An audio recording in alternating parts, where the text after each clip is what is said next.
యోబు గారి గురించి 5 విషయాలు. నెంబర్ 1, యోబు గారు నోటితోనైనను పాపం చేయలేదు. యోబు గ్రంథం 31 అధ్యాయం 30 వచనం. పాపము చేయుటకు నా నోటికి నేను చోటీయనే లేదు.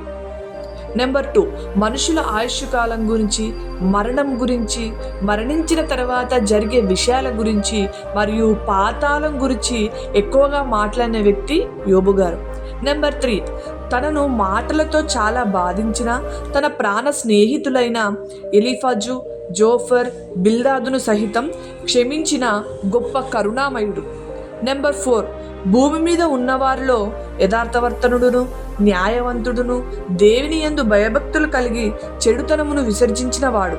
నెంబర్ 5, యోబు కుమార్తెలైన ఏమియా, కేజియా, కెరంహప్పలు ఊజు దేశం అంతటిలో సౌందర్యవతులు. మరియు యోబు గారు 140 సంవత్సరాలు బ్రతికి తన కుమారుల కుమారులను 4 తరాలు చూశాడు.